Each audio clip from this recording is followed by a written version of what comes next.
Welcome back to our weekly walkthrough where we bring the above, below, and talk about the transits you should know. So this is our week of December 8th through the 14th, and it starts off kind of grumpy. I'm not gonna lie. We really have the Mars-Saturn square, which is why I'm doing this well after midnight on Sunday, because I want people to know it's coming in the morning. We talked about it a little bit last week, but really, when the malefics are square, this is like them colliding at a four-way stop and then getting out of the car. It's messy. It's rough. And with that, that's kind of our theme for Monday.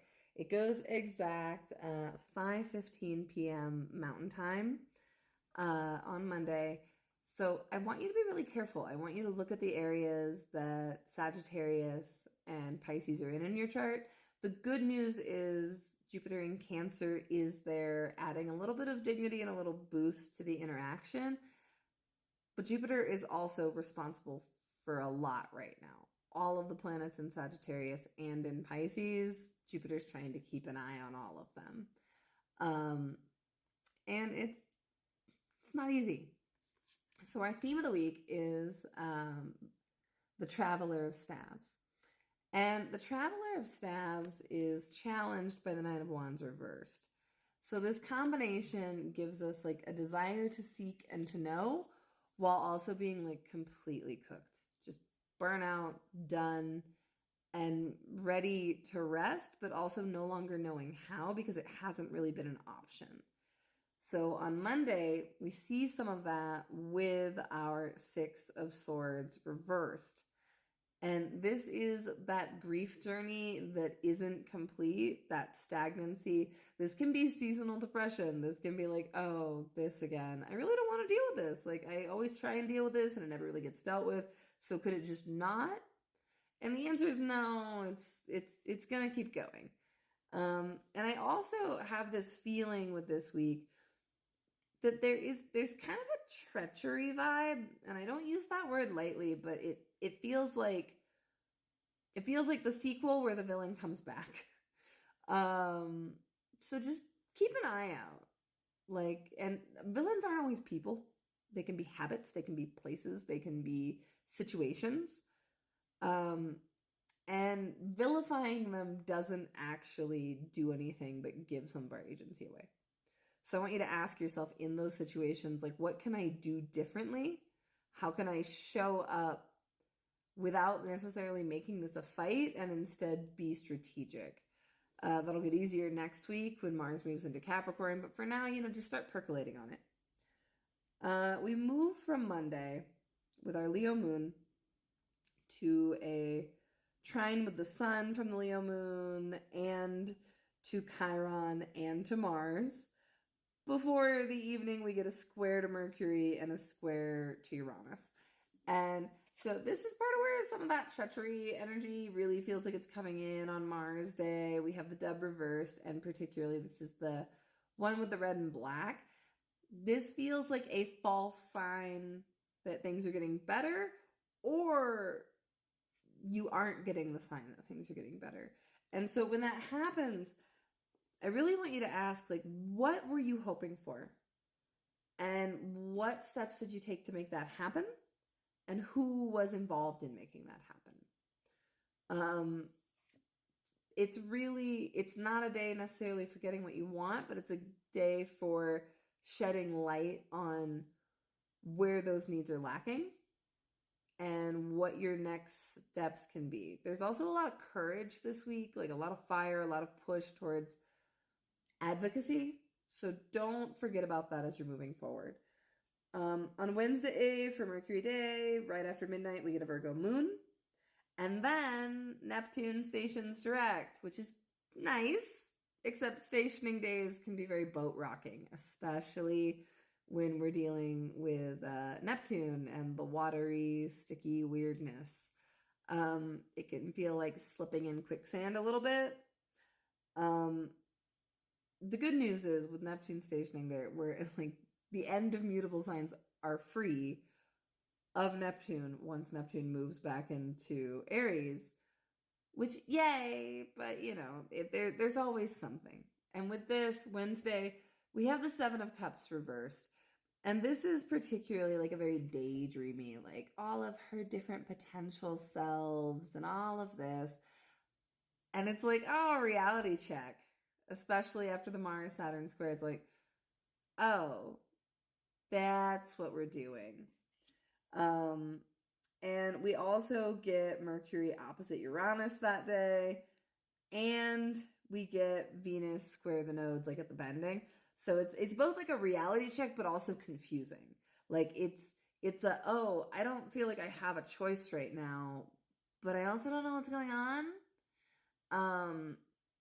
There's a need to kind of like revise the map this week.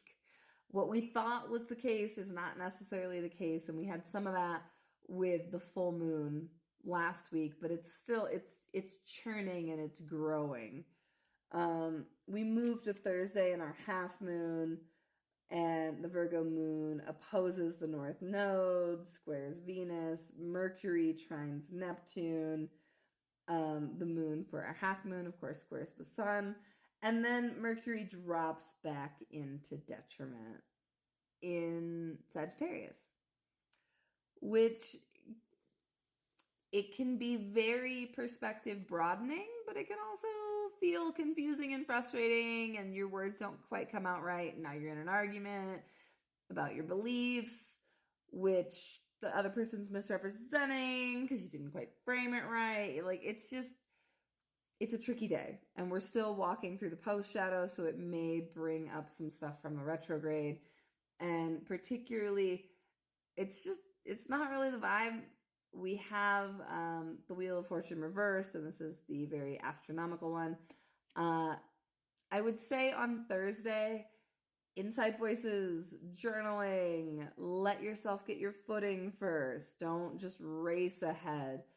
This week feels like the old switcheroo, and that's not easy to navigate. Friday, the moon opposes Saturn, squares Mars, trines Neptune, trines Uranus and opposes Neptune, then drops into Libra, where we get a nice chat with Mercury and a trine with Pluto. And so Friday, there is some conciliatory energy, but also by that time we're exhausted. Four of Swords reverse is like, go to bed, just sleep. Like, this has been a long month in this week. So if you can take it more easy Friday, do. And if you can't, ask yourself how you can bring more restoration in. Like, if you have to go somewhere, bring extra snacks, water, let yourself step out for a minute, take a breather, leave early, arrive late, like, give yourself more space where you can. Saturday, not a whole lot.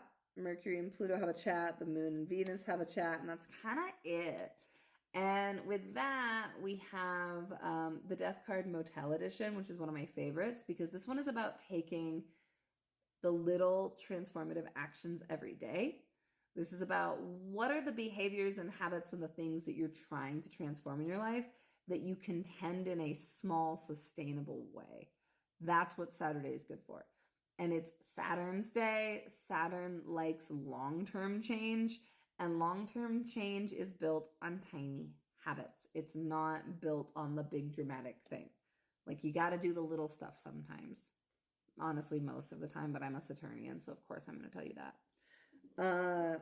Then Sunday, we start the week with one Mars square and we end it with the other. Mars square Neptune this time, which is, it feels almost like shadow boxing. It's like, is that really your enemy? Is that really what's happening? But it can also be, as Chris Brennan and Austin Coppock say, it's like the bubble pop. It's the reality check moment. And with that, I want you to be careful assuming you know what that is. Because, like, for some people, that's actually going to be less clarity. Like, the bubble is going to get in your eyes and you're not really going to be able to see. Like, when it pops, it's like, I'm looking and, oh, that looks really weird over there, but I'm also squinting because I really should flush my eyes. And so with that, it is kind of a busy day, and then our moon at the end of it drops into fall, and we have the Hermit and the Queen of Cups reversed. And so this feels like, don't necessarily trust your intuition that day and rest.